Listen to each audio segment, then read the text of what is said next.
Thank you all for being here. We're very excited. Awesome. So everybody's here from the waiting room. Hello, welcome to NEC webinar series. Today's webinar is examining biases, the importance of diversity, equity, and inclusion. Our presenters are Kim Ewing, Orks Cohen, and Sheer Collins, and I'm your moderator, Felicity Kruger. So before we get into it, we've got a couple housekeeping things real quick. Um, My thing can be a little glitchy, sorry. So first we have a little disclaimer. Um, we are this webinar was developed in part under a grant from SAMHSA. So the views, opinions, and contents expressed in this presentation do not necessarily reflect the views, opinions, or policies um, for the Center for Mental Health Services or the Substance Abuse and Mental Health Services Administration. SAMHSA or the U.S. Department Health and Human Services, sorry. We also have closed captioning available. It might be different on your computer or device, but closed captioning is available if you click on the CC or more to view closed captioning. You can also view the entire transcript of the meeting by clicking Show Transcript. This webinar will also be recorded. It's currently being recorded, and will be posted to the National Empowerment website. If you do not wish to be on the recording, you are welcome to turn off your camera. We also will not be sharing the slides, so please revert back to the recording if you would like to have a deeper look at some of the slides. And then we will have a Q&A section at the end. You are invited to have questions throughout the thing and at the end in the chat box, and we will look through them and make sure that we read them and look at them and answer those burning questions that you guys might have. If you think of something afterwards, we do have this email that you can look, and I'm sure that Oryx, Kim, and Shira will be available with their contacts if they wish to have questions available as well. Um, yeah, and I will pass it over to our first presenter, Kim Ewing, who I love very much. Thank you, Felicity. Thank you so much. And just excited to be doing this today. And my name is Kim Ewing. I am the Director of Training and Engagement with the National Empowerment Center. I also do emotional CPR trainer, and also an implicit bias trainer, a bullying prevention trainer. I guess you could say I'm a trainer. I likes to train. And I'm just super happy to be doing this training with some wonderful humans today. And I'm just looking, Oryx, Shira. I'm looking at when we talk about diversity. Oh my gosh, I'm looking at all these people from all over. Truly a reflection of what we're going to be talking about today. So I've introduced myself. I would love our CEO, Oryx, and then Oryx can pass it on to Shira. And Oryx, tell them a little bit about you, my friend. Yeah, hi, I'm Oryx Cohen. I'm really excited to be doing this important webinar. Obviously, with my last name, I have a Jewish background, which is a big part of my culture and history. Um, so I'm looking forward to examining bias with you all today. And I'll hand it over to Shira.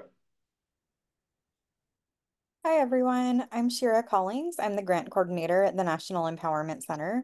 And in addition to being the grant coordinator at NEC, I'm also a therapist. I primarily specialize in neurodiversity affirming and LGBTQ affirming eating disorder care.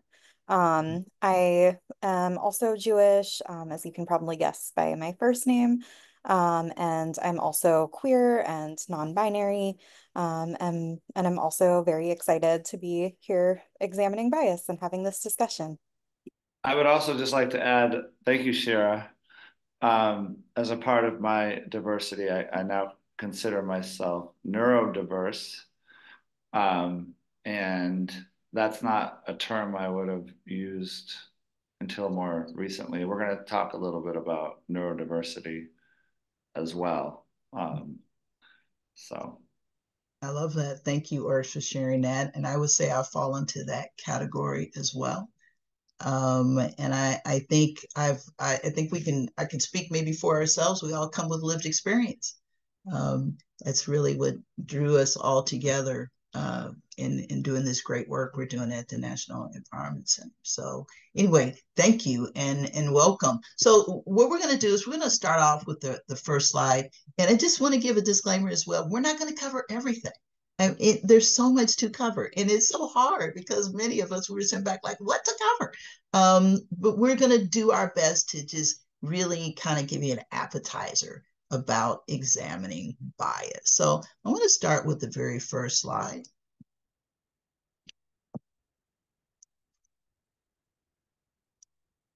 And the very first slide, we're being true to the National Empowerment Center and just one of our trainings that is known for all over the world is emotional CPR. And so we know that in talking about bias, we can have so many emotions.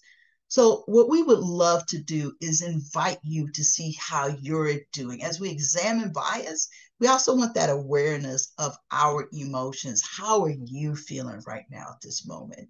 How you might be feeling throughout this webinar as we're talking about bias. So we ask that you just do a quick check-in, see where you are on our emotion sensation wheel. Absolutely love this wheel personally because this wheel helps me to get grounded on my day, throughout the day. And really trying to find words besides this happy, sad, or mad. So take a moment right now and feel free to share it in the chat where you might be right now. I don't know how your day has been going so far, what you might have experienced today before you jumped on the webinar, but just gives you a moment to take a deep breath and just saying, where am I? And I'll just say it actually just verbally where I might be right now. I am feeling proud. I feel proud because of the work that we're doing right now in presenting, examining bias. Um, I'm in the sad category, but I'm not sad. So I would tell people don't pay attention always to the inner where it says sad. I'm feeling a little body aches going on, Oryx and Shira, because I just got back from doing a training in Delaware and traveling is hard. Just when you're working with a little sore back. But I'm also excited because I'm excited about this training today. So verbally, Oryx, where are you today? How are you doing?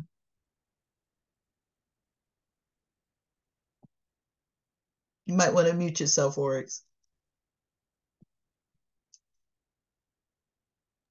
Sorry about that. No problem. I'm enjoying all the chats. I Uh, know, right?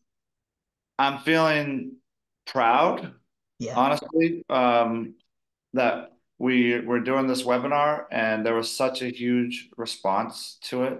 Over 1,000 people registered to take part in this. So that also gives me a lot of hope that Mm. people want to learn and people want to talk about this subject. So yeah. Yeah, I love that. Shira, where are you landing today? I'm feeling really excited and also proud that we're talking about this and that we have such an amazing audience joining us. I just think this is going to be such a powerful discussion. I am struggling with some health issues that I may speak a little bit more about at some point if we have time. And so I am feeling nauseous. So if I turn my camera off, that's why, but I am doing my absolute best to be here and get through it. Thank you for sharing that. I just took a deep breath with you. And that's just that awareness. Now, I'm seeing so many cool comments about where people are. I love it. I love that you're pouring in. I love that you're saying, hey, this is where I'm falling. And I'm just seeing peaceful, motivated, excited, and happy, and disappointed, depressed, headache, anxious, calm, tired, interested. And all of those feelings are important because it lets you examine where you are. Somebody said jet lag, somebody's been flying like me, and peaceful and calm. And so thank you for just sharing where you are, where you're feeling, and we're just letting you know all of those feelings, they're validated.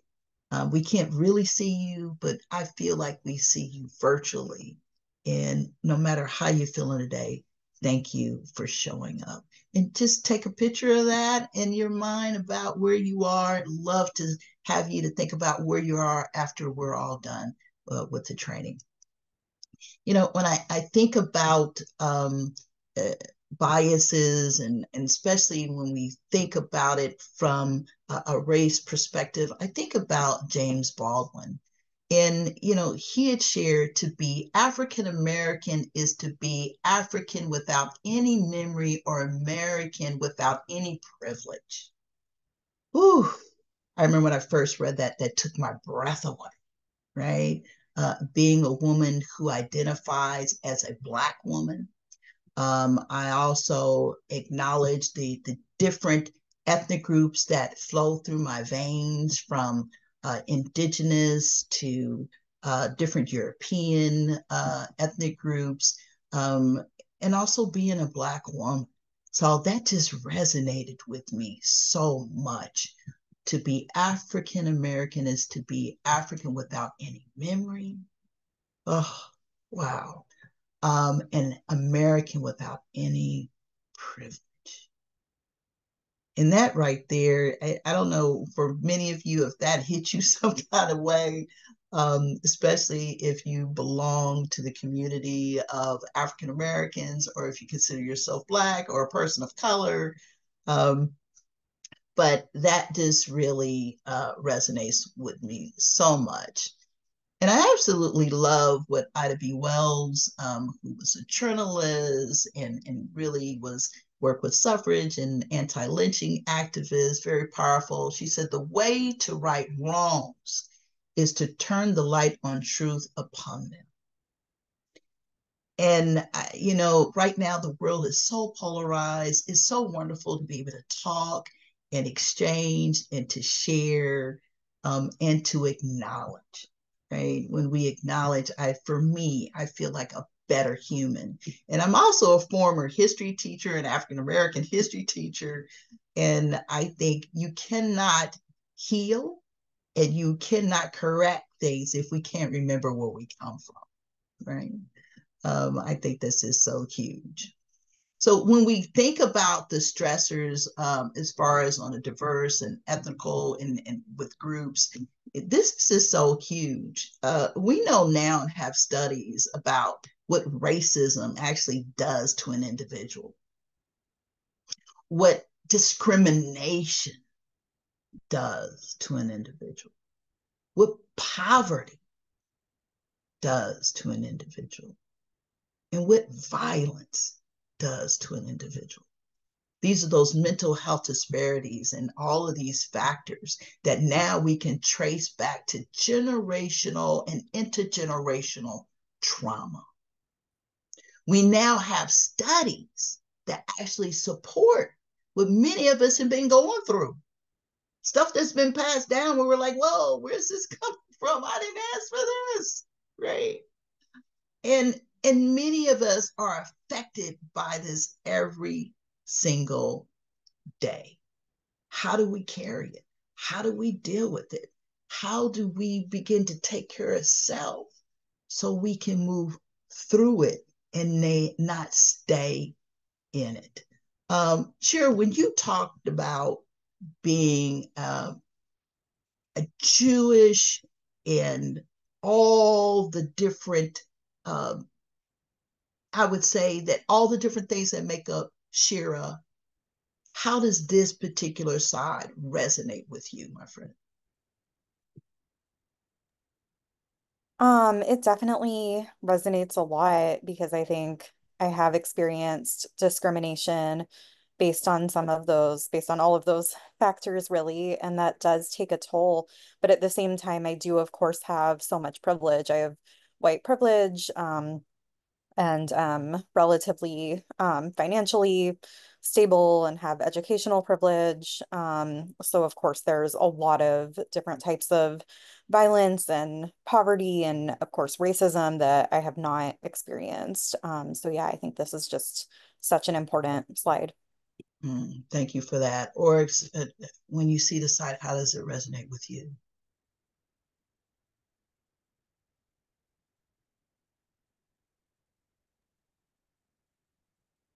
Yeah, just to echo what Shira said, um, I am someone on the surface who, and I do have a lot of privilege. I recognize that I have a lot of privilege as a white male.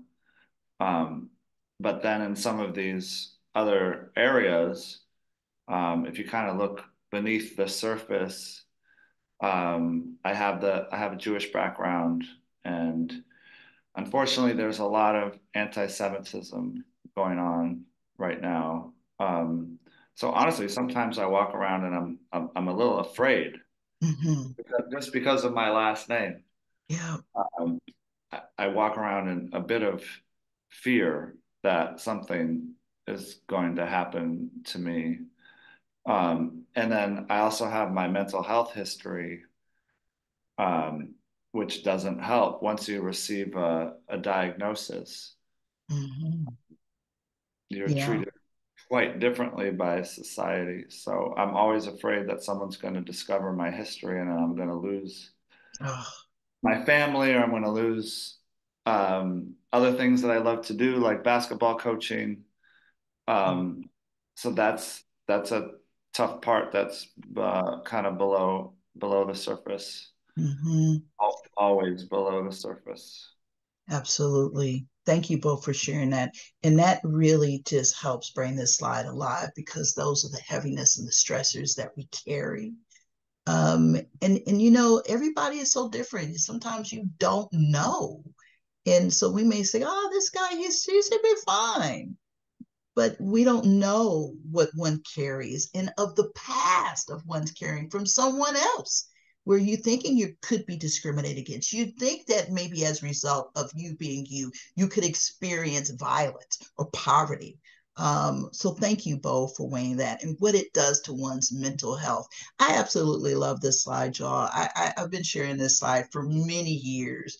And the reason why I love it, because it just really kind of shows what these two individuals are going through. And it's really just kind of examine what many of us go through. So I want to go ahead and talk about this for a brief moment. We see it. I always like to give names. So when we're doing it in the training, it's more about let's name this person. Usually people, I don't know why, 1,000 times people will name the guy that's over here with the bald head, Bob. I don't know why. They do. But it seems like with the lady, they'll name her all sorts of names. The one recently was like Brenda. So we'll take Bob and Brenda. So Oryx, I'm going to invite you back. Oryx, when you see Bob, what do you see when you see Bob? Well, Bob is smiling for one thing. He looks a little, he kind of looks confident, Yeah, like he's gonna, he's got this. yeah, He's dressed in a suit, which is interesting for a race, but um, and he doesn't have as many obstacles in front of him. Very, very few obstacles he has to get through there. So those are a few of the things that I noticed. yeah. And we'll just call her Brenda. What do you see going on with Brenda, Oryx? Um, Brenda looks determined, Mm, ready to go. Um, she's dressed in appropriate gear for a race. She's got mm, sneakers on and athletic gear on. Um, and but she has quite a few more obstacles in her way. Uh, yeah, she's got that thing around her ankle, unfortunately. Shane, yeah, the Chain, ball. ball and chain, the ball and Mhm. chain, Ball and and Shane. and she's got barbed wire. She's even got like a alligator or crocodile that might Yeah, try to bite her. And yeah. some spears and stuff. That looks not. Are those landmines? Those are landmines. Yeah, that looks awful. I wouldn't want to run down that path there. Yeah. Thank you for that. Shira, how do you resonate with Brenda? Um, yeah, I think that's such a good description. Like I wouldn't want to run down that path either. And yeah, like someone just said she might not make it. And I obviously as someone with white privilege, I don't have as many obstacles, but I do relate as someone who's queer and non-binary and Jewish. And also I'll just say that um, right now I'm also pregnant, and so this is what it feels like. This is what the world Mm, feels like right now with all of those obstacles, like navigating healthcare, navigating different settings, where that could be something that would create discrimination if I were to disclose that, or alternatively, if I disclose that I'm sick, but I don't really say why, mm, 'cause I also have hyperemesis gravidarum, which is extreme and severe nausea during pregnancy. If I didn't disclose that or why, then that could also be a barrier. So, yeah, obviously cannot, don't want to compare that at all to the experience of a Black woman, but I definitely just relate to the exhaustion and just mm, how much of a toll it takes and how um, people with more privilege can look and just be like, why are you struggling so much? Why are you so exhausted? Because maybe they don't see these obstacles and they just see their path that has only two hurdles and they're like, what's the big deal? Why is this so hard for you? mm. Thank you Yeah, for that. if Go I could, ahead, Fort, if I could jump in. So please. Bob, looks really confident, and with the race set up this way, he probably has a really good chance to win that race, even though he probably hasn't prepared. He's not wearing proper gear at all. I doubt that he's trained for this race. Um, and yet he's probably going to end up, on top. And so, yeah, that's kind of unfortunate in my mind. And I think it's interesting too, especially if you're the person that has actually designed the race and even wrote the book about the race, right? Um, and here's what I love about this so much, and thank you both for weighing in. It doesn't even mean if you have privilege that you won't go through something. I think Shira just shared that. And that's not what this slide is meant to say. It just means that maybe the one of the things that you may not experience might be racism, right? And so especially a person like myself who is African American, I also consider myself Black. I do recognize my indigenous, but what I have experienced is knowing that my history coming in, that my people weren't even considered human beings, right? And it also was written in this our wonderful documents in here in the United States. So we had to work ourselves into being human. And some people that come from the European background had to work themselves into whiteness. We'll talk about that in more detail, but thank you both for weighing into that. But yes, and I love Brenda because Brenda, in spite of what Bob has got going on, and I know about this because this is a reflection of my family, Brenda is still determined. She's still going to fight through the obstacles. She's still going to be able to do what she needs to do. But sadly, there is a price to pay when it comes to overall those stressors and the mental health and things that you go through. And I know for a fact I've experienced that myself. I've also have knowledge about many people who have literally given their lives to this great experiment in the United States and thought that they were going to be able to participate in just the normal human things that people can participate in.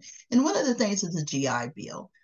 There's so much history, y'all. I really recommend you take some time out and dive into this in more detail when you have the opportunity.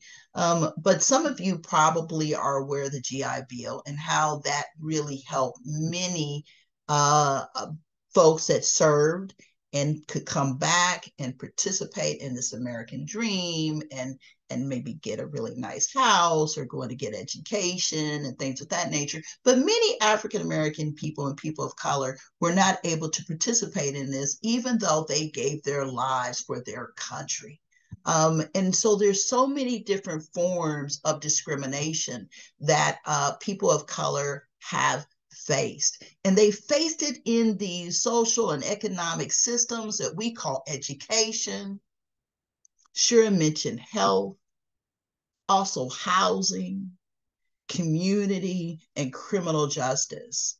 And the education system right now, we'll just talk about current stuff. We're fighting to be able to keep history, just certain books for our kids to read, right? It's almost like we've kind of reverted back in the past, or in certain situations where we have those, and I do remember my mother sharing this with me, that it was very segregated growing up, right? She went to the school that was for Black people, and then some of her friends went to school that was primarily for white people. The Black people usually got the leftovers of the leftovers, right? Even they said it's separate but equal. That never really happened.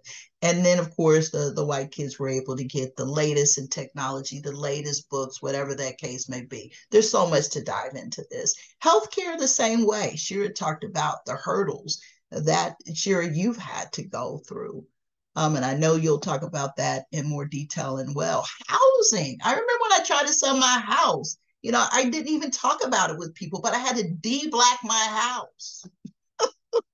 And I was like, is anything in here that somebody's going to say a Black person lived in it? And I'm laughing because I have to laugh at it sometimes, because I had white friends that say, you had to do what? And I said, yes. I said, because I wanted to make sure I got top dollar. I didn't know that my value would be less in based off who I am as a human being. And of course, we know about the criminal justice system, and majority of those people that are locked up are people of color. This affects people in so many ways, y'all. And I know this can be an uncomfortable conversation, but we cannot fix and heal and move forward unless we can talk about it. And so when a lot of people might see, and we'll use this young man, we'll call him James, the guy that's dressed up really nice. Sometimes you'll see James in your head with a beautiful suit on, well educated, but sometimes people just see the guy on the left side of your screen. Because that's our biases. That's what we carry. We've been told, I got to watch out for people like James. And so we'll have these learned behaviors that we pass down. And I tell people all the time, it's hard to hate close up. And I love getting to know people because it challenges my own biases. We all have biases. We might have biases of one's color. We might have biases of one's gender. We might have one biases about who they love, what they listen to. We all have biases. But what will I do with that bias? Will I challenge it, or will I still accept that bias? And for many of us, we want to get better. We don't want to just sit up here and say, well, why? I always ask myself, why did I feel that way? Now, maybe the bias is set up to help me and to protect me. I can say I walk my dog late at night, and if I see a man, somebody really huge on the other side of the street, I may say, Kim, you need to get to the other side of the street, because I don't know who that is. That's a bias to help maybe protect me. But am I doing it because it is a negative? And so we can even challenge ourselves with that. What we do know is that racism in all its forms is trauma. And we have a history of trauma that goes way back. And because what we know of it to be today it's still active. And I am so sad because this generation right now is dealing with something I thought we would be through by now, but we're not. Um, it's going to lead us over to different biases than just race. And I'm going to pass this over now to Shira.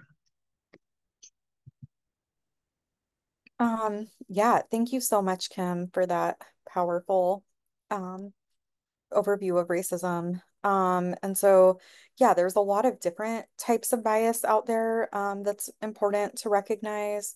So I can just go through some of these. I won't go through all of them. Um, but confirmation bias is really important. Oh, can everyone hear me? I got one message. Sounds like someone can't hear me. Okay. Um, Confirmation bias is our brain's natural tendency to kind of search for things that confirm existing biases. So if someone has a belief that all Jewish people are like cheap or something like that, they might pay closer attention to any information that might possibly confirm that. And not pay attention to kind of filter out information, not on purpose, but just our brains do this naturally, um, filter out information that does not confirm that. So it's really important to just kind of be aware that that might be happening. Um, Beauty bias, I'm going to talk a little bit more about that. But definitely we tend to put more credibility and attention toward people that conform to certain beauty standards rather than people who don't. And those beauty standards are often based in white supremacy. So that's important to acknowledge. Um, um, halo effect and horn effect. We can take one characteristic that we really feel positively about someone having, and then kind of judge all of them to therefore be credible and truthful and positive, or vice versa. If there's a characteristic that we dislike about someone, we can then think that like everything they say isn't worth listening to. And again, what's important about these is that most of us aren't doing these intentionally, but they just kind of are implicit. They just kind of are the brain's natural tendency. And so it's important to just be aware of them and make sure we try to like correct ourselves when we do notice them. Kim or Oryx, do you have anything you want to add to this? Oryx?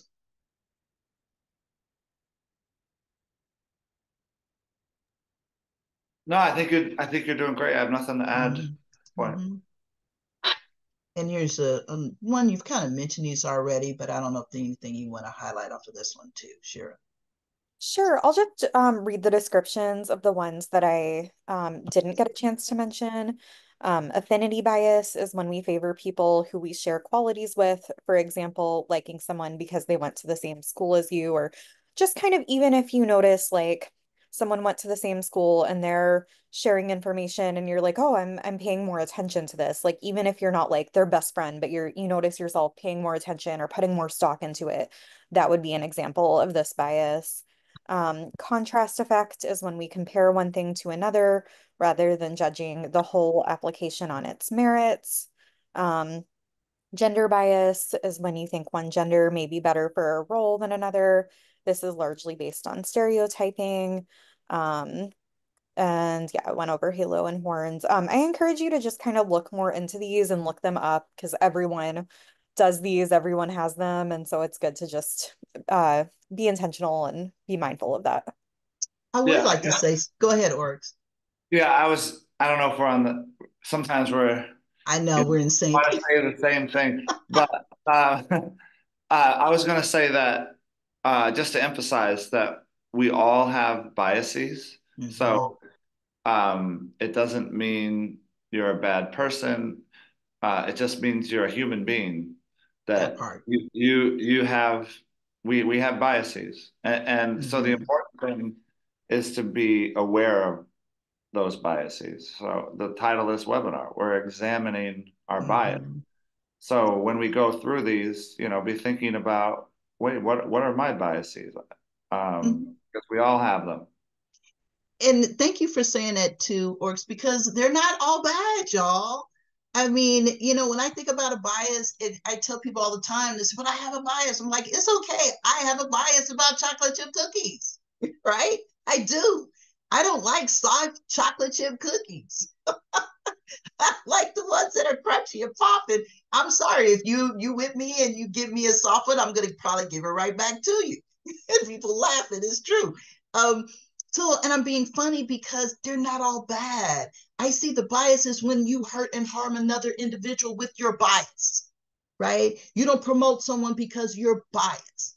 You didn't sit up here and help somebody because you're biased. You didn't sit up here and hire somebody because you're biased. And when they hurt and harm another individual, that's a problem. That affinity bias, I use that one all the time. When I go on trips and somebody says Indiana, if I'm wearing a t-shirt, I was like, oh my God, you're from Indiana?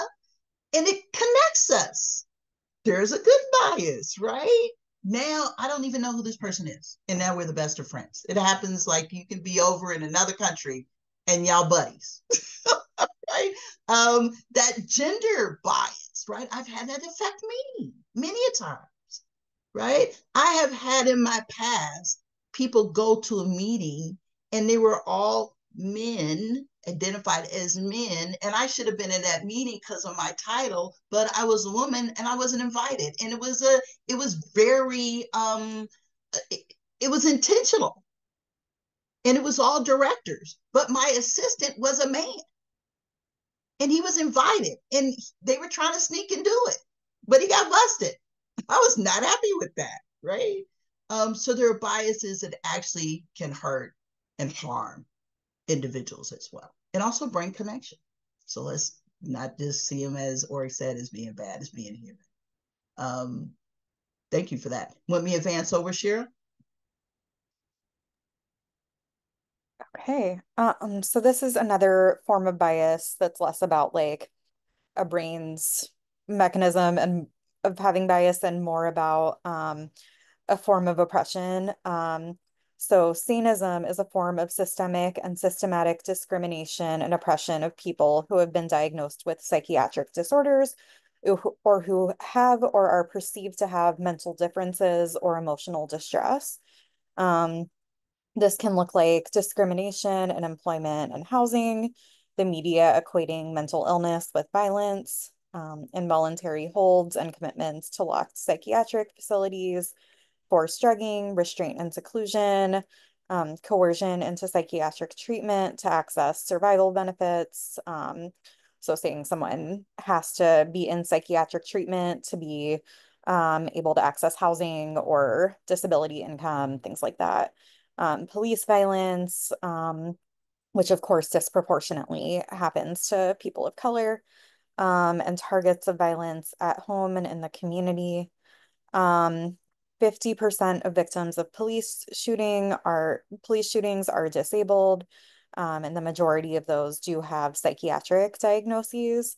Um, and yeah, thank you so much to Nora for pointing out Sonia Massey. We of course need to say her name, and yeah, that unfortunately is all too common. Um, and people diagnosed with psychiatric disorders are 12 times more likely to be victims of assault than the general population. Um, and so Oryx brought up neurodiversity, which we'll talk more about. But I just think it's important to say here that neurodiversity is most commonly used for ADHD and autism, but it can apply to any type of like psychiatric or mental health diagnosis or just like a trait that's seen as really different than neurotypical, like being highly sensitive or hearing voices, even if someone hasn't officially been diagnosed with schizophrenia or anything like that. And I think it's just important to highlight that here because the reality is that people with any type of psychiatric diagnosis are at more risk of all of these things. And of course, there are diagnoses that are more stigmatized than others that um, can face higher risk. And we just, we need to acknowledge that. And I hope to see neurodiversity talked about more as involving all kinds of diagnoses. Because when we limit it to just certain ones, that can really exclude us from talking about kind of these really important forms of violence that are not talked about enough. Um, yeah. Anything, Oryx or Kim, that you want to add on this? Wow, you covered it. That was great. Absolutely. Love it. Would you like me to advance? Sure. So it's just really important to acknowledge as well how mental health disparities or mental health is just intersects so much with all kinds of other oppression. And, there's mental health does not exist in a vacuum. Like it is affected by all of these different identities that we're talking about.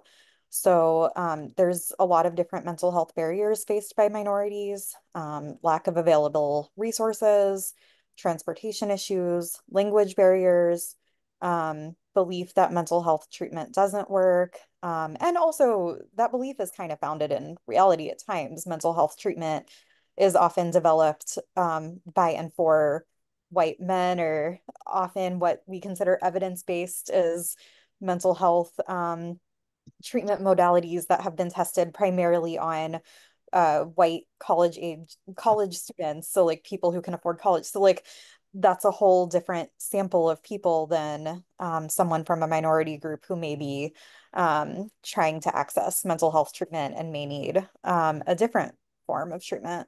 Um, Can I just add something to that? So related to that is if you have more wealth, you're going to have better access to better mental health care, so to speak. You might get to go to an acupuncturist, or you might get to go to an expensive therapist, or you might get to access modalities that are not accessible to other groups. Mhm. Absolutely. Yeah, thank you. Yeah, some other barriers are lack of health insurance, stigma in minority populations, racism, bias, and discrimination. You don't know if your mental health professional is going to be culturally competent. Taking time off work and childcare. I also want to mention just what a huge barrier diagnosis can be for many different minority groups. Some people cannot access gender affirming care. If you are, if you have certain mental health diagnoses, for example, if you have, quote, a personality disorder, I'm putting these terms in quotes because I don't if people find them helpful, great, but I don't necessarily put those labels on other people. If you have like a schizophrenia diagnosis, then that may preclude you from gender affirming care. They can say, oh, you're not really transgender. You're just like, that's a delusion. Um, so that's really important. Mental health diagnosis can also be a barrier to fostering and adoption. So that, of course, affects many LGBTQ people who may kind of be wanting that as a path to parenthood. It can also affect people with infertility and pregnancy loss. So that can really preclude people from accessing that. So I just kind of want to emphasize that. Also, there are certain jobs where mental health diagnosis can be a barrier for as a therapist. For many states that I get licensed in, I have to submit any of my mental health diagnoses, and then they can access all treatment records for me, or they can petition for that and then decide if I'm competent to be a mental health clinician or not. When I am competent, my supervisors have had nothing but praise for my work. And so, like, these mental health diagnoses are not relevant. But it's just important to acknowledge that because when you're in a minority and you're already facing barriers to whatever career path you've chosen, and you're already facing discrimination, mental health diagnosis can add another barrier. And I happen to have the privilege of being able to pay out of pocket for care so I don't get diagnoses on my record, but most people don't have that privilege, and that's a real barrier to seeking care and being able to have access to that without it threatening your livelihood. Mm.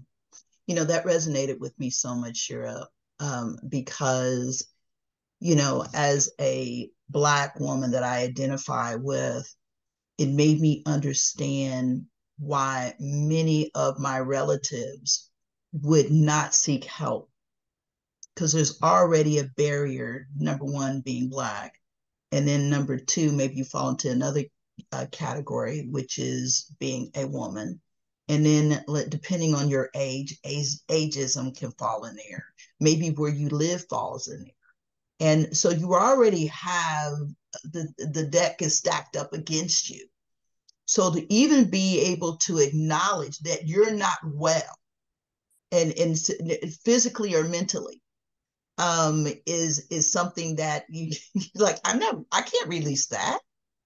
I can't let people know about this. I mean, they're already dealing with this, and that's just what they see. Now they have something else that's going to stack on top of that, and so many people of color suffer when they just want the privilege just to be a human being and being seen for whatever that is. And I've had conversations with my doctor as well. I think I got the best doctor. I'm not gonna tell you who she is, but I feel like I've had the best doctor. But I really, I'm an advocate for myself, and I sought her out years ago. And she even asked, she said, "Why do you stay with me?" I said, "Because," I said, "I really vetted you well.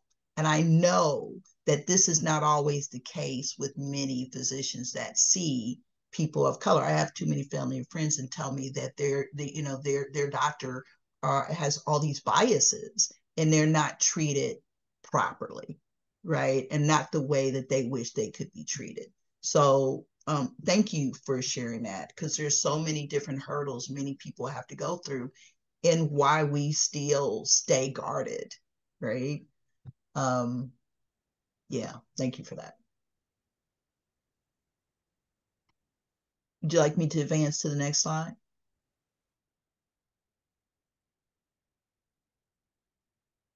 Okay, so I want to talk a little bit about another form of bias, weight bias, which is oppression that people face due to their weight, no matter their size or height. Next slide, I guess. Um, So some of the ways that this shows up include everyday assumptions about people's character, self-discipline, eating or exercise habits, and health status on the basis of body weight alone. We really don't have any evidence to show that people in higher weight bodies eat more or exercise less than people in lower weight bodies.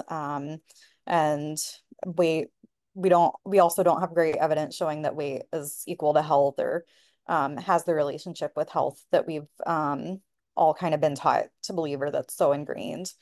Um, it also shows up as the idealization of thinness and pervasive promotion of weight loss in the media and healthcare settings. Um, Hiring discrimination is something that really frequently occurs on the basis of weight.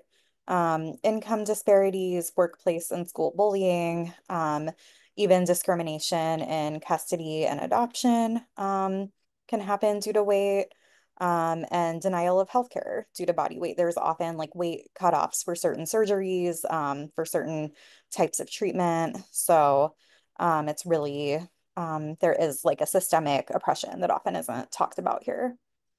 Um, Anything you want to add, or do you want to go on to the next slide? So the health at every size paradigm is a common paradigm used in the treatment of eating disorders and disordered eating. And it helps to combat contributing factors, including weight stigma and diet culture. So it's a paradigm really used in healthcare that challenges the assumptions that weight is indicative of health and that thinness is healthy and fatness is unhealthy. It also uses the word fat in like a neutral sense and the way to say some people are naturally thin, some people are naturally fat. Like body size diversity is just part of diversity, and it doesn't have to mean something negative. Um, it acknowledges size diversity as a legitimate form of diversity, just like some people are Black, some people are white, some people are, older, younger, some people are larger, smaller, like that's just how human bodies work. And this paradigm recognizes that the consequences of weight stigma and dieting can be far more dangerous than being at any particular body weight.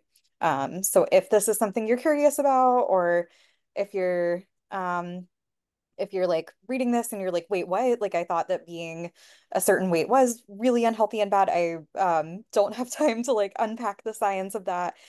So please feel free to look up like the health at every size paradigm, and there's lots of like different books and research on it. And I encourage you to explore that, just because this is a form of bias that often goes unexamined, and we're examining all of it today. Well, as much as we can in 90 minutes. Uh, This is just an appetizer. This an appetizer. Oh. Um, and I just like this. This is a great way to kind of explain body size diversity. Just like dogs are diverse, and we don't say like, oh, look at a German Shepherd, like they're so big, they should be the size of a toy poodle. We're just like, yeah, they're a German Shepherd, they're bigger. Toy poodles are typically smaller. Some have a lot of muscle, some are long and lean, some are tiny. Like, um, we're not saying that dogs all need to be one size. So it's just the same with humans. Um, Next slide, or I think this might Yeah, be it for I Sigma. think so. I absolutely love this slide. Because we think about it like our animals are little fur babies, right? And they're also different, but we're never gonna sit up here and look at the little wiener dog and go, I don't know why you're not bigger. Why aren't you taller? You need more.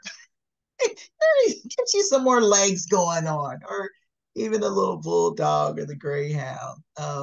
It's just an acceptance of humans. And someone put in the chat, what is like to be Hispanic or Latina or Mexican, or just having a different accent, right? And being ridiculed and talked about, and just being a person of color, what those hurdles might be. So we see you, and man, I hope this is really just some an appetizer for maybe some greater knowledge down the road, like Shira said. Orcs. All right. So we promised to talk about neurodiversity. And by the way, we have a brand new training at NEC called Neurodiversity Gifts with Josh Roberts that I highly recommend that you check out. But we're just going to do the basics. As Kim said, we're giving you an appetizer of a multi-day training here. So if you're not familiar with neurodiversity, here are some, or even if you are and need some review, here are some definitions of terms. So the neurodiversity model is the natural diversity of human brains. So it's a part of our diversity, part of human diversity. Neurodiversity paradigm, the philosophy of neurodiversity. I personally, in my own journey, I'm moving more towards a neurodiversity paradigm and how I understand my own mental health and mental health in general. I really like this paradigm. Neurodiversity movement, this political and social justice movement around neurodiversity. Neurodivergent, a lot of people consider themselves neurodivergent, whether they have autism or they've been given a diagnosis of some kind. They might refer to themselves as neurodivergent or be referred to as neurodivergent. And that's a person whose brain differs or diverges from the statistical norm. Okay. Um, Neurotypical would be more a person whose brain does not differ from the statistical norm. So if you think about a bell curve and you have that bell in the middle where everybody is most people are in the middle of the bell curve. So someone who's neurodivergent would consider themselves outside of the normal or be considered in that way, and a neurotypical would be more in the middle. A neurodiverse, a group of people with different types of brains. So that's when we talk about neurodiversity, it really is everybody. Every human being is somewhere along that bell curve, right? In terms of diversity. So I think it is a true statement to say that we are all neurodiverse because we are not, every one of us is an individual. We're all wired slightly differently. And I'll give an example of my neurodiversity. Honestly, I don't pay too much attention to what the mental health system has labeled me. I do have a label of bipolar, but it doesn't really mean much to me. So I'll give you an example that's just more in kind of plain sense language, just plain language. Um, so when I grew up to this day, uh, I I'm a sensitive person. I'm very sensitive to energy and to what's going on around me. Um, and when I was growing up as a kid, that was looked at as something was wrong with me. You're too sensitive. You're too sensitive. Why are you so upset? Especially being a guy, I think, being a man, um, you're not supposed to be sensitive, right? You're supposed to be tough or whatever, not let things bother you. And you're weak. You're weak if you let things bother you. Um, and so from that, and that really hurt my confidence and made me feel like I wasn't as good of a person because, yeah, I am sensitive. I would say now I see it as a strength. I see it as a strength that I'm able to sense energy of a room that I feel something when somebody else is hurting. I feel it, and that allows me to then be there for someone. That allows me to help someone to connect with that person. So I feel like I'm a healer now. I'm a healer, and I owe a lot to my sensitivity. So um, can we go to the next slide?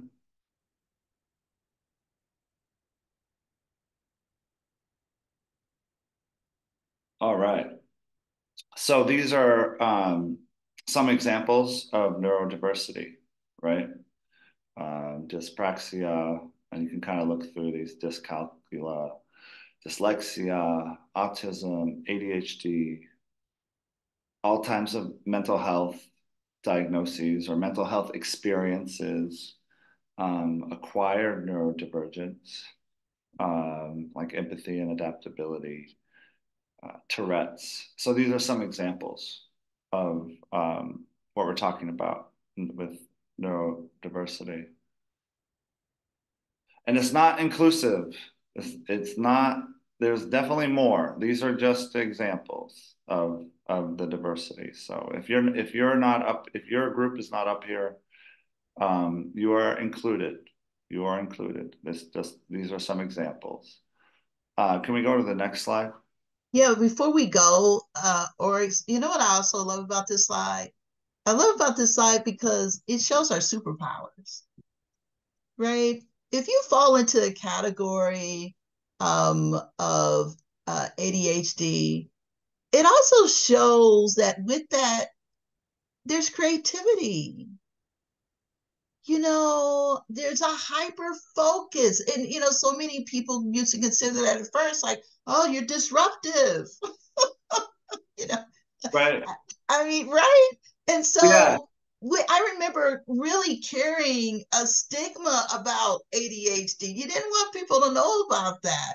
You didn't know later, like, oh, that's a superpower, right? I got a lot of energy. I got a lot of passion behind this.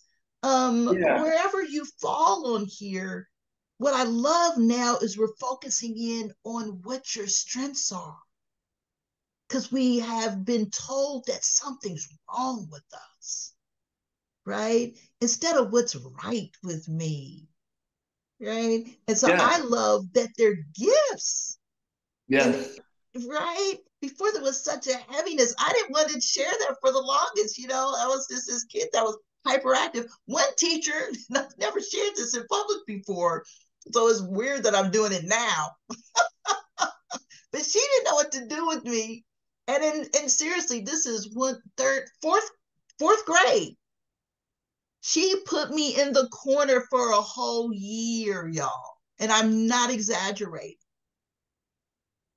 A whole year. Can you imagine what that did to that little kid? Because she didn't know what to do with me being hyperactive. And so we all have so many things that's happened to us as a result of if you identify with one of these. But for me, just to remember that's been many years ago. Can you Wow. imagine the trauma that I've never shared that? Mm-hmm. But that kind of messed me up a little bit. But what helped is I had a teacher later to realize what a gift I had, and he knew what to do with me. And so I was able to heal through that before I moved on quite a bit. It took a couple of years for a person to, the teacher to know. But yeah, some people can get so heavy with this without uncovering the gifts that come with it. So that's why my hashtag is hashtag I'm still healing. Because I know that who I am is not bad. I've embraced them now as gifts. Yeah. So that's why I love this site so much. All right. We mentioned ageism in the chat, and it's discriminating against someone on the basis of their age. Ageism tends to affect women more than men and starts at younger ages. So a really good conversation is happening continuously in the chat. Really, thank you for a great conversation, and really keeping it respectful as well. Because we don't always have to agree on everything, but we can be respectful to each other. Um, so this goes discriminating against younger people. Um, uh, uh, happens a lot. Oh, you don't know anything. We're not going to hire you. You're inexperienced. Um, and then it can go the other way too, discriminating against older people. And you're too old. You're forgetful or whatever. All these biases that we have against older folks. So, ageism is very, very, very, very real. You want to say anything more about that, or we can go to the next slide? All right, we'll go to the next slide because we still got a lot. And like I said, we're trying to condense a lot of material into a short presentation. So this is just a graphic that with ageism in the middle, with all kinds of different words and how these issues are intertwined with racism and sexism and hiring and interviews and retirement and segregation, some of these words that have come up in this kind of word salad. Um, can we go to the next slide? All right, intersectionality. So many of you are probably familiar with this term, but we thought we would cover it today in this webinar. So one definition of intersectionality developed by Kimberly Crenshaw is the complex cumulative way in which the effects of multiple forms of discrimination, such as racism, sexism, and classism, combine, overlap, or intersect, especially in the experiences of marginalized individuals or groups. The idea when it comes to thinking about how inequalities persist, categories like gender, race, and class are best understood as overlapping and mutually constitutive rather than isolated and distinct. So you can all think of your own self and all these different dimensions, sexuality, gender, ethnicity, class, race, history, age, religion, education, language, heritage. And how do those parts of you overlap? That's what intersectionality is. So can we go back to that one for a second? So for myself, right, I'm a white male, so that's part of my intersection, and that piece of me gives a lot of privilege, right? But there's some other pieces of me, like my heritage, my Jewish history, my ethnicity, that overlap with these other things, and don't give me a whole lot of privilege in society. So if we go to the next one, there's even more here. So if you felt like, hey, well, this part of me wasn't in the last one, and it may not be in this one either, but these are more that are listed here. Fertility is there. What else do we have here? Physical health is there. Mental health is there. So that's a huge part of my own story and my own intersections is my mental health history. And like I said before, it's something that I'm very open with in my work. At National Empowerment Center, it's looked at as a strength. And so, by the way, your intersections may look different in different settings, right? So in my work in mental health and the peer work that I do, my mental health history is looked at as a strength. But pretty much anywhere else in my world, you know, a parent group or going to watch my kids play sports or hanging out with my neighbors, it's not going to go a long ways for them to know that I've been hospitalized as an inpatient 3 times. And I have a, you know, serious diagnosis given to me by mental health professionals, right? That's going to put me in people are going to look at me differently. They're going to treat me differently.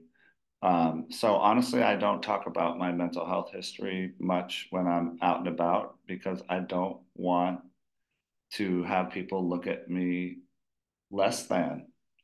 If we have a deep conversation, yeah, maybe I'll talk about my work and say, yeah, I've been through some stuff and you know what, I got through it. And now look at all this great work that I'm doing. But it's something I don't, you know, I make a choice to not share in all settings. All right, we can go to the next one. Hey, Oryx, I was even thinking about one that I never really thought about much until right now, maybe because you're talking about the slide instead of me. And I'm looking at it different. But marital status, back in the day, and maybe even now, but I remember back in the day when I think about my mom and I think about my grandparents, that was a big deal. Like, how come you're not married by now? what's wrong with you? Or if you were going to get a divorce, what's wrong with you? How could you? And even if you do, well, what's wrong with you? Because now we got to split up friends, we got to split up family, we got to, that was traumatic. And I hadn't paid attention to it real closely into now by you talking, because like you said, it depends on who you are and what's going on in your life that could really, any of these can pop out as a woo, that's a trigger. Like, man, yeah, that's a really big catalyst. You guys are something. I saw that pop up. Oh boy. Okay, we're gonna move on because we may go down a different path with that word. Okay, white privilege here, Oryx. All right. So I think this is my last slide before I turn it back over to someone else. Thank you for listening, and I'm seeing a lot of supportive chats, so that means a lot to me. I appreciate it. So white privilege is the unearned, mostly unacknowledged social advantage white people have over other racial groups simply because they are white. So, for example, when I drive my car, I don't really think about much. I'm just driving my car. But if I'm a person of color, um, I'm probably have a lot of other thoughts in my head, like, oh, I hope I don't see a police person because they're more likely to pull me over, right? So there might be some fear there. And get every time you go out in the community, that you're looked at differently and treated differently. And the white privilege is I don't have to worry about that because people look at me as a white person. The term white privilege was popularized by Peggy McIntosh, an influential scholar and activist. In 1988, McIntosh wrote a paper called White Privilege and Male Privilege, a personal account of coming to see correspondence through the work in women's studies, in which he likened white privilege to an invisible, weightless knapsack of special provisions, assurances, tools, maps, guides, code books, passports, visas, clothes, compass, emergency gear, and blank checks.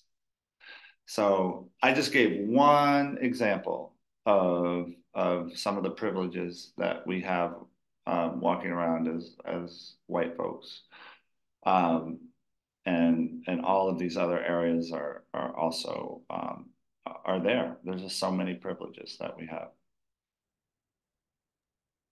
Well, thank you. Somebody said, thank you for keeping it real, Oryx. And that's why I love working with these beautiful humans, because one thing about it is we try to keep it real. And man, when you said that out loud about white privilege, I was like, oh my gosh, who wouldn't want some of that? Just can I have some of that? Which is, I laugh at this, y'all, because I've been doing this for a long time. So I'm able to laugh at it because sometimes, it's better than just taking that hit. Um, but in all reality, don't we all want human privilege?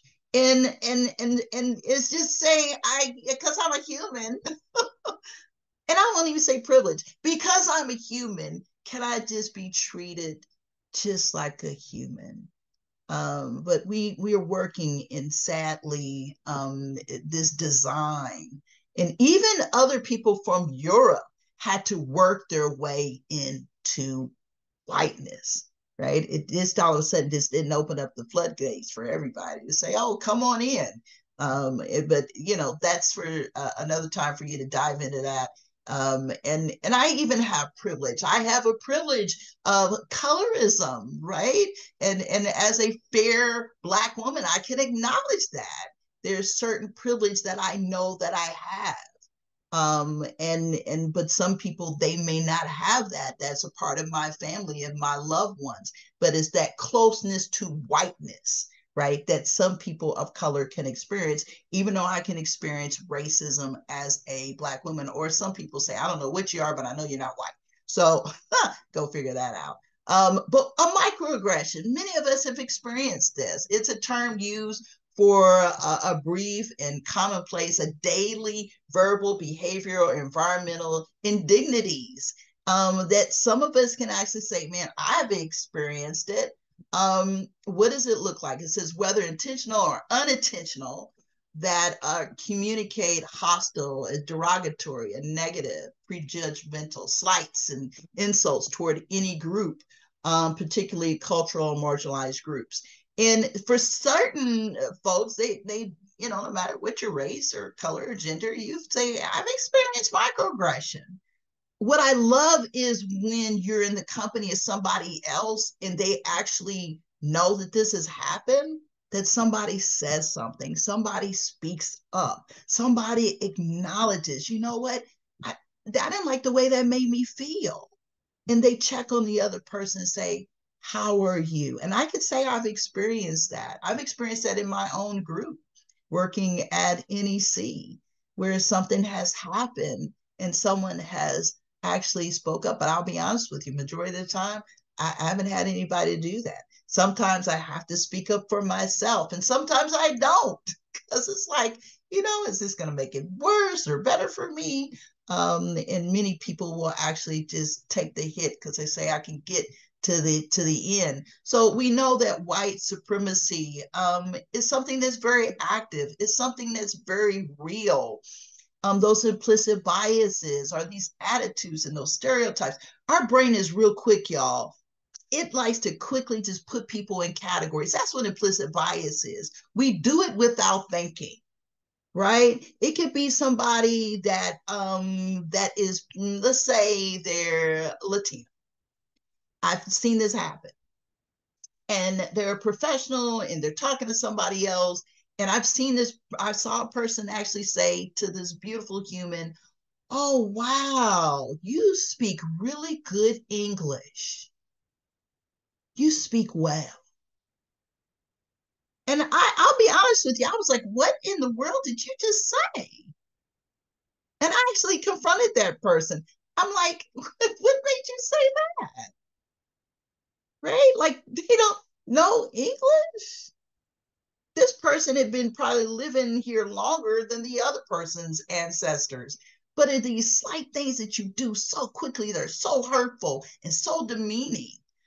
So we can have these stereotypes about a person. So let's use that stereotype, right? That all people that are Latina are however category, we'll just use that. We'll just use a Latina. That she does not know how to speak good English, right? So that's a stereotype in my head. Immediately I'll see that person and immediately I'm going to decide that they don't know how to speak English. I've got friends that don't know how to speak Spanish as Latino.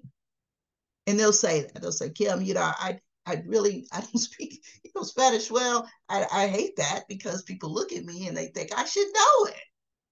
And I'm like, oh, God, don't beat yourself up, right? So now I've got this stereotype. So the stereotype now is affecting this person, and this person has to carry this, right? So now let's go to the prejudice. Prejudice now is because I can have a like or a dislike. So now I really don't like this particular group of people. And as a result of that, I might see your name come through on a resume, and immediately I'll see it and I'll say, yep, nope, we're not hiring this person. Haven't even looked at what the resume looks like and what this contributions will be for this person. I'm missing out on a wonderful human that could add to what I'm doing here at my organization. And so I've already got this dislike. And so that discrimination is then, I'm not going to hire you. Just not going to hire you. Right? And so now that person is out of work because we've decided that this person is not worthy. And you can put any stereotype in there and then decide what the prejudice is. And then, of course, how one discriminates. I'm sure you guys got plenty of examples of what that does. This white fragility is when a person is literally being called out when they do something like that. And I've seen this happen with actually people who both consider themselves white, even when a white person will call out another white person for them just doing a microaggression or being racist or being sexist. And then now they're like, oh, I didn't mean it that way. Oh, I just can't believe, why are you getting so revved up? That's not, I don't understand what the problem is. Oh, what did I say? Instead of just being able to say, thank you for bringing that out to me. I meant, no, I'm so sorry. and kind of moved on. So that a white fragility, anything, any kind of trigger that makes a white person with white privilege just feel uncomfortable. And, how dare you bring it to me, no matter if you're a person of color or if you're my peer, if you're a white person. Um, and I love that people are now just really speaking out about this and talking about it. So that's where your Karens, your kids, you've seen this on social media where all this stuff comes up. But not everybody is that way. But sometimes it's very uncomfortable for a person to be called out. You can actually look this up. Robin DiAngelo, she's got a wonderful book called White Fragility. She's got other books as well.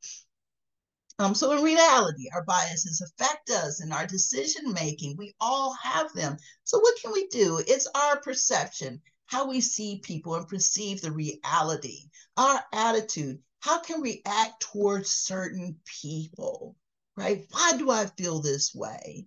Where does this come from? Which kind of is linked to our behaviors, right? And how we treat other people, and really just calling that out in ourselves. And you know what? Sometimes we need people that are friends to say, hey, I want to pull you aside on something. There's something that I've said things as a trainer that have not been cool, that I've been called out on. And I love that somebody said, because I'm still learning. There's no perfect human being in this, right? We all have been affected by these systems. Our attention, which aspects of a person we pay most attention to, our listening skills, learning how to listen, how much we actively listen, and learn from people. You can learn so much from people. We're not all the same. We all have different struggles. And our micro affirmations, how much or how little do we confront certain people in certain situations? Sometimes we're really slow to confront people that might be higher up than us, and might be a little uncomfortable about doing that. But I think a lot of times that's just confronting our own fears. So how to challenge unconscious bias is to conduct a personal and professional audit. Identify your biases. It's okay. Work on them. Do your thing.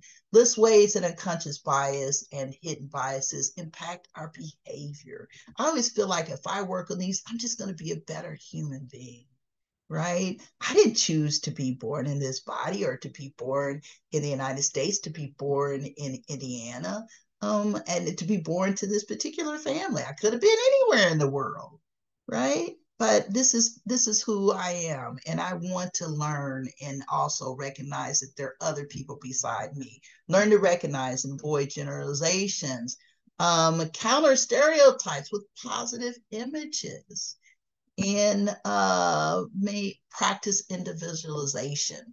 That's so important. Not putting people in that whole clump that everybody's like this, because that was my experience with this particular person. Expose yourself to the people and things that make you feel uncomfortable. Put yourself in others' shoes. How many times we've been told that? And increase opportunities for contact with a diverse range of people. A lot of things that we can work on. Surround ourselves and with open-minded media. That media, I tell you, I take a break from that, y'all. It can pollute the brain a little bit, right? And I think we've already talked about this as far as hiring practices. Oryx, I'll pass it to you, my friend. All right. So we know there's a lot of material in this webinar, so there's not going to be a whole lot of time for interaction, and maybe that could be a follow-up. But we really wanted to get this information out there, and we feel like this is going to be a valuable archive for sure, an important training for people to have. So what can I do about my implicit bias? Raise awareness, read, visit, explore, make new friends.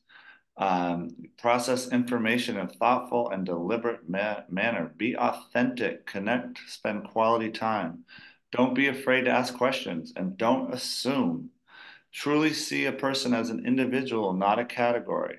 Most importantly, become an ally for change. Can we do the next slide? All right. And if you think, so those are some things you can do as an individual. Now, if you're thinking more for organizations, and by the way, we're not going to be sharing the slides, but the recording will be available so that if you want to take a closer look at the slides. So steps you can take as organizational leaders. Advance and embed race, equity, and inclusion into your organization as an explicit priority. Utilize an equity and inclusion framework that is explicit about racism in particular. Support your community staff to identify and analyze the root causes of racial inequalities. Learn the key terms. We've talked about some of them. Learn the key terms, concepts, and definitions relevant to race equity. Develop the capacity to talk about race issues and establish shared values and common understanding. Another thing I'm proud of is that we talk about these issues all the time at the National Empowerment Center in our staff meetings, and whenever it comes up, there's an open space to talk about these issues. Set goals for racial equality and track and measure progress. Assess the impact of policies and other actions on racial and ethnic groups. All right, so these are some of the things you can do as an organization if this is an issue that's important. Thank you, Urs, for that. And I know there's been lots of, hey, I would love to be able to use this as a primer. And again, you can get this off of our website. You're more than welcome to do that. This is just an appetizer, like we had shared. I know many people, oh, we could use this in a training. I would highly recommend that if you do this training, that you have an experienced trainer and not just use the video that we're sharing on the slides, because you want to be, you want to make sure that you're doing something like this with fidelity. This is a presentation that can go so many different directions, so many different ways, so many areas to basically exploring that.